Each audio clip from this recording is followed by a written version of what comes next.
Stall लगाए।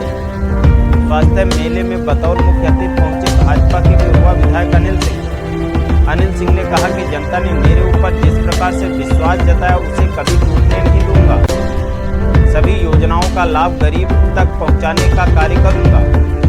आए हुए सभी लोगों का अनिल सिंह ने अभिवादन व्यक्त किया। साथ ही आशा बहुओं को विशेष रूप से आभार व्यक्त किया।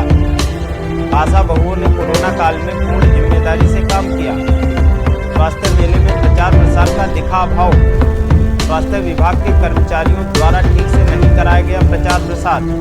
इस दौरान ब्लॉक प्रमुख हिलौली दिलीप कुमार दीक्षित, खंड विकास अधिकारी एडीओ पंचायत रवि कुमार शर्मा, प्रधान संघ अध्यक्ष भोले सिंह, भाजपा मंडल अध्यक्ष राजन दीक्षित सहित ब्लॉक के सभी कर्मचारी व क्षेत्र के सभी लोग उपस्थित रहे।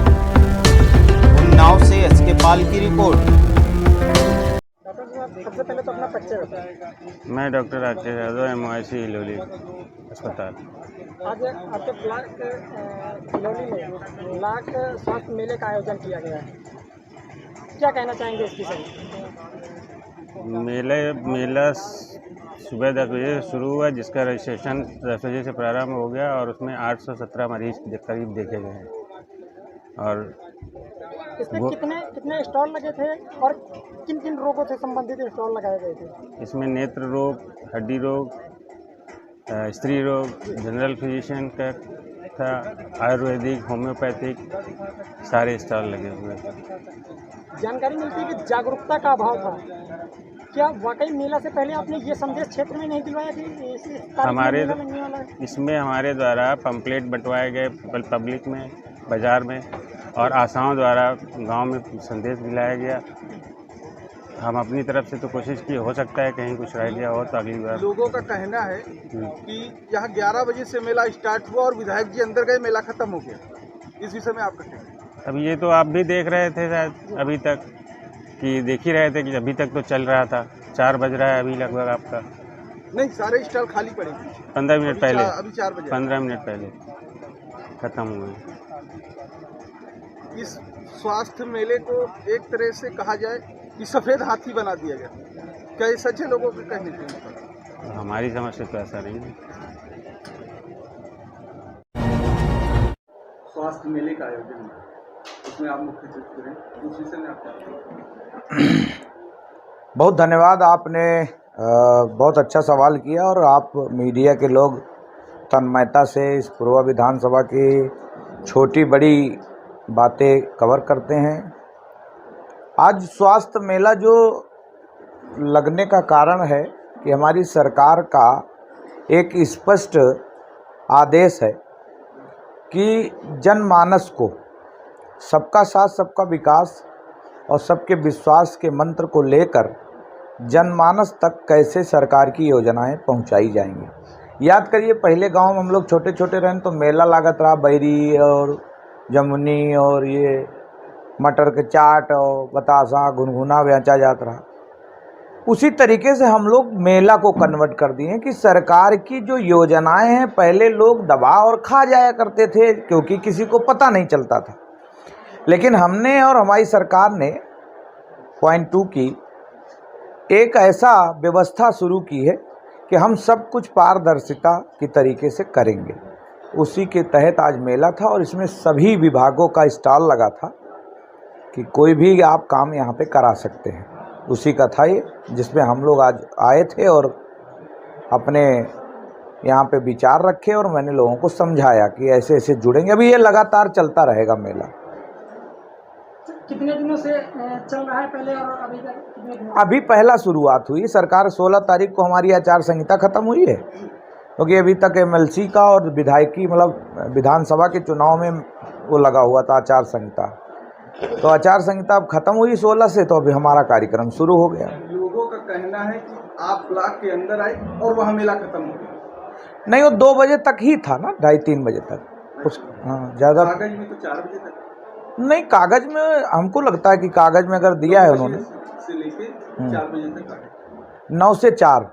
हाँ, तो लोग ना रह गए होंगे, उन्होंने काम कर दिया होगा। ये तो एक 9 से 4 जब भीड़ है, जैसे भीड़ ही नहीं है जैसे लोग लेके, क्योंकि अब जल्दी जनरली लोग गर्मी का समय लोग जल्दी दवा लेकर लौट जाते हैं। 9 बजे आते हैं और फिर 2 बजे तक लोग वापस हो जाते अपने घर, क्योंकि 4 बजे तक कोई रुकता नहीं है।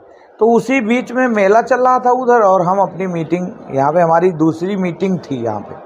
हमने आज पॉइंट 2 के मेले भारतीय जनता पार्टी के बनने के बाद, क्योंकि मैं पिछली बार बसपा से मेले था, आपको पता होगा, तो मैंने पहली बार आज मीटिंग ली थी कि मैं आचार संहिता में, ब्लॉक प्रमुख जी हमारे बुलाए कई बार, लेकिन मैं नहीं आ पाया, क्योंकि मैंने कहा आचार संहिता लगी है, अभी मैं ब्लॉक के अंदर नहीं जाऊंगा, तो इसीलिए मैं किसी ब्लॉक के अंदर कर्मचारी बैठक में नहीं गया। तो आज मैंने पहली बैठक आयोजित की थी, और अपनी सरकार की जो योजनाएं हैं उनको ज़मीन तक कैसे पहुंचाना है, पुरानी मानसिकता ख़त्म करके नई मानसिकता के हिसाब से काम करना है, उसका हम लोग निर्देश दे रहे थे। 1-1.5 घंटे से सभी ग्राम सभाओं के सचिवों से बुलाकर समीक्षा ली जा रही थी कि कौन कौन सा आपने काम किया और कौन पेंडिंग पड़ा है। बहुत समस्याएं सुनने को मिली थी कि बहुत सारे स्कूल कायाकल्प के तहत बने थे, लेकिन हो नहीं पाया, पैसा निकाल लिया किसी ने कुछ किया। तो हम लोग उनकी जो है उससे वार्तालाप करके और उसका रास्ता निकाल कर, और मैंने ये भी कहा कि अगर आप लोग ये नहीं करोगे, सही नहीं होगा, तो दोबारा बैठक में जांच कराकर जेल भिजवाने का काम किया जाएगा। भारतीय जनता पार्टी का स्लोगन है नीत नियत चाल चरित चेहरा सभी साफ का बखान चलता है भी, लेकिन इस पूर्वा विधानसभा में कुछ लोग हैं जो पूरा घटिया मेट करे हुए हैं, क्या कहना चाहूँगा उनके लिए? जैसे कोई उदाहरण बताइए। जैसे कि जो रिबोर नल हो रहे हैं उन पर 60 फुट बोरिंग करवा करके पाइप 40 फुट ही डाल दी जाती है, बस फाइनल। तो उसी का भी हमने जांच किया था। किसी गांव सभा में 1,38,000, 10 लाख, 10,000, 20,000, 40,000 रिबोर के नाम पर निकाला गया है। उसी की समीक्षाएं चल रही थी, सारे कागज डॉक्यूमेंट लेकर समीक्षाएं चल रही थी, और उन समीक्षाओं में मैंने ये कहा कि अगर वो काम धरातल पर नहीं हुए हैं तो आप मुझे कराकर दो, अन्यथा बाद में सिफारिश लगाते घूमोगे तो अच्छा नहीं लगेगा, क्योंकि अब बक्सा नहीं जाएगा किसी को। उसी चीज़ की 1.5 घंटे से समीक्षा चल रही थी कि आपके जो भी काम पेंडिंग पड़े हैं, मैं नहीं चाहता हूं कि आप परेशान हो। मेरा उद्देश्य नहीं है कि एक भय का वातावरण हो, कि जैसे अभी आपने मौरावा में सुना होगा, कुछ लोग बोल रहे थे कि जब से दोबारा अनिल सिंह जीते हैं तो एक भय का वातावरण है। तो उस भय का वातावरण का फिर ऐसा भी ना हो कि कर्मचारी भी कहने लगे कि भय का वातावरण हो, क्योंकि भ्रष्टाचारी दलाली करने वाले लोग, उनको भय का वातावरण होना चाहिए अनिल सिंह का। अगर वो भयभीत नहीं है तो इसका मतलब मैं सेवक अच्छा नहीं हूँ। तो इसलिए इन लोगों का भी ऐसा ना हो कि बाहर निकल के जाएं कि साहब हम बहुत भयभीत हैं, विधायक जी हमको बहुत डांटे, क्योंकि हम डांट इनको नहीं सकते ना, मतलब हम इनको कुछ कह नहीं सकते। हम तो कागज़ से बात करेंगे ना, और कागज़ की तीर जब छूट जाती है तो फिर वो जल्दी लौटती नहीं, दब सकती है, लेकिन बीमारी ख़त्म नहीं होती है। हो सकता है कि कुछ सेटिंग गेटिंग करके घूस पाती देकर बच सकते हैं थोड़े दिन तक, लेकिन योगी की सरकार है, इसमें माफ़ी नहीं है किसी को। जैसे मामला प्रकरण सामने आएगा, जो भी सज़ा उनकी होगी उनको दिया जाएगा। तो इसलिए आप कह नहीं सकते हो। भारतीय जनता पार्टी पूरी तरीके से चाल चरित चेहरा नीति सब स्पष्ट है। काम करने की पद्धति इन लोगों की खराब है। अभी चुनाव था, इनको लगता था कि सरकार समाजवादी पार्टी की आएगी, इसीलिए थोड़ा सा अस्वस्थ थे कि 10 के बाद फिर लूटेंगे, लेकिन दांव उल्टा पड़ गया, फंस गए। अब पूर्वा विधानसभा में एक वरिष्ठ पत्रकार ने पार्टी के कार्यकर्ता पर आरोप लगाया है, कह रहे कि एक गौचर की जमीन है जिसपे मार्केट को लेकर के अवैध कब्जेदारी की जा रही थी कालूखेड़ा में। आपने उद्घाटन भी किया उसका? हाँ, मैंने उद्घाटन किया। देखिए, ऐसा है कि एक कालूखेड़े में बाजार लगती है, कालूखेड़ा के नाम से वो लगती है मुक्ते मऊ में। उसमें चुंगी पड़ती है। जैसे आप 1,000 का सामान बेचोगे तो 200 रुपया आपको उस बाजार मालिक को देना पड़ेगा। तो वो एक ज़मीन पड़ी थी, तो हमने एक पैतरा निकाला, क्योंकि वो ज़मीन है, कोई कब्जा तो कर नहीं रहा है। ज़मीन वैसे भी लोग कब्जा किए थे, गौचर है या भैंसी चर है या आफर है या खलिहान है, तो वो जनता के लिए तो है। किसके लिए है? कि अपना गाय वहाँ भैंस चरावे बांधे। क्या होता है गौचर? ज़मीन का लैंड यूज क्या होता है? गौचर का लैंड यूज क्या है यादव जी, आपको तो पता होगा। गौचर मतलब उस पे आरोप जो था कि आपके संरक्षण में आपकी पार्टी के लोग कब्जा करने एक मिनट, हम जो पूछे वो आपका सवाल सही है। जो पूछे वो गौचर का मतलब कि सब लोग यूज करें, सार्वजनिक लोग गाय भैंस उसी में चरावें, उसी में बैठें।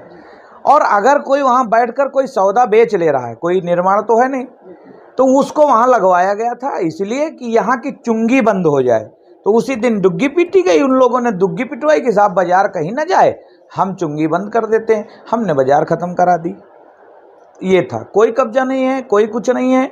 और जिन पत्रकारों ने, वरिष्ठ पत्रकारों ने आरोप लगाया है, उन्होंने खुद ही कोई ब्राह्मण की ज़मीन कब्जा कर ली है। जिसके भी पेपर में छपा था, उन्होंने खुद ही किसी एक गरीब ब्राह्मण की ज़मीन पर कब्जा कर रखे हैं। उसकी जांच चल रही है, वो भी प्रकरण मेरे पास आया है, तो उसको भी जांच कराई जा रही है और कायदे से जांच कराई जाएगी। और जो दोषी होगा उसको दंड मिलेगा, बराबर मिलेगा, बक्सा कोई नहीं जाएगा। वो तो सार्वजनिक चीज़ है, उसमें तो बाजार कोई हमारे बपौती थोड़ी बाजार लग रही है। तो बाजार भी अब समझ गए, तो उसमें कोई भी निर्माण या कोई भी किसी भी प्रकार का कब्जा नहीं है, खाली साफ है। कुछ झाड़ जंकड़ था, उसको साफ किया गया था और बाजार वहाँ लगाई गई थी। उद्घाटन में मैं भी गया था कि गरीब लोगों का वहाँ पे फायदा हो सके। खोया जो बिकने आता है, उस 1 किलो खोया में 200 ग्राम खोया बाजार मालिक का चुंगी था। अब बताइए, 1.5 लाख रुपया बचा दिया मैंने खाली एक पैतरा मार के। तो आप समझिए गरीब का कितना, मतलब 200 रुपये बथुई बेचोगे आप तो 20 रुपया चुंगी देना है, तो वो मैंने माफ़ करा दी। बाजार भी वहीं लग रही, ज़मीन ऐसे ही पड़ी हुई है। अब उसको हम लोग गौशाला बनाने जा रहे हैं। पूर्वा विधानसभा के लोगों से संदेश ये देना चाह रहे हैं कि आप अस्वस्थ रहें, आपने हमको वोट दिया है। गरीब, कमज़ोर, असहाय, इज्जतदार व्यक्ति छेड़ा नहीं जाएगा। गुंडा, चोर, दलाल, जुआ खिलाने वाले, राशन बेचवा लेने वाले, ज़मीनें कब्जा करने वाले, वो छोड़े नहीं जाएंगे। भ्रष्टाचारी बक्से नहीं जाएंगे। होगा वही जो होगा सही, अन्यथा कतई नहीं। कुछ ग्राम पंचायतों में रिबोर हुए, वहाँ पर बताया है कि 60 फुट पर ही बोर हो गए और 40 फीट पर पाइप डालेंगे, जबकि मानक 120 से 140 है। और अगर गूगल से पूछा जाता है तो बताता है 60 से 80 फीट तक। उन्नाव में सिर्फ 4 आई है, पानी नहीं। तो उस विषय में आप क्या कहना चाहिए? और अभी उन्होंने, यादव जी ने इसी विषय में पूछा था, तो मैं एक बता रहा हूँ कि अगर कोई भी ऐसा किया है तो मुझे जानकारी अगर हो गई तो बक्सा नहीं जाएगा। कोई भी किसी भी प्रकार से कोताही करेगा, अभी मैंने बताया ना कि भ्रष्टाचारी पूर्वा विधानसभा के अंदर अब नहीं रह सकते, उनको सज़ा मिलेगी। अगर ऐसा रिबोर किया है उन्होंने, कहीं भी प्रकरण मेरे सामने आता है तो वीडियो पूर्वा भी बैठे हैं और हम भी हैं। आप हमें एक आध उदाहरण करके दे दो, मैं उठाकर उनको जेल में। ग्राम पंचायत में प्राइमरी स्कूल है, वहाँ पर भी 60 फुट हुआ है। एक सोसाइटी है, वहाँ पर भी 60 फुट हुआ है। तो हमको ये जो आप बता रहे हैं, ये मैं नोट कर ले रहा हूँ। इन ग्राम सभाओं की जितने भी रिबोर हुए हैं, सबका डोरा डाल के नपवाया जाएगा और जितने फुट गया होगा उसके मुकदमा लिखवाया जाएगा। इस विषय को लेकर जब हमने कल एडीओ पंचायत के पास फोन किया तो उन्होंने बयान देने से मना किया। हम बयान दे रहे हैं ना, एडीओ क्या देगा बयान? एडीओ खुद मिला होगा उसमें।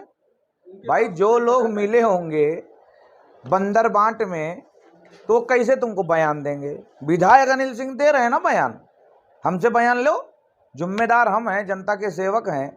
जनता ने हमको यहाँ चुनाव जिताया इसीलिए ना कि हमारी चौकीदारी करो, हमारे माल की सुरक्षा करो, जनता का जो योजना है उस योजना की रक्षा करो। राशन जितने बेच लेते हैं, जितने भी शरण ढूंढ रहे हैं, उनको ठीक करो। तो इसीलिए तो बैठाया है ना। और सुनी नहीं जनता किसी की, मठाधीश पूरी तरीके से लगे रहे हमको हराने के लिए। लेकिन सबसे पहले साइकिल का झंडा उतार के फेंक कर हमको खुशी इस बात की कि हमारा परिवार लगातार निरंतर बढ़ रहा और सब ठकाठक भगवा कलर का झंडा, राम का झंडा अपने यहाँ स्वीकार कर लिया। मैं खुश हूँ और बहुत मज़ा आ रहा। और शायद पूरे पूर्वा विधानसभा में साइकिल का झंडा लगाने वाला 2 या 4 आदमी मिलेगा, बाकी तो कोई बचा नहीं। तो इसलिए मुझे तो खुशी है। तो बहुत स्वागत है, अभिनंदन है, पार्टी में आवें और काम करें, ऐसा नहीं कि समय काटें और फिर भाग जाएं। तो बहुत धन्यवाद आप सबका, आपने पूछा, और मुकदमा जो कोई गड़बड़ करेगा उसके खिलाफ लिखा जाएगा। धन्यवाद।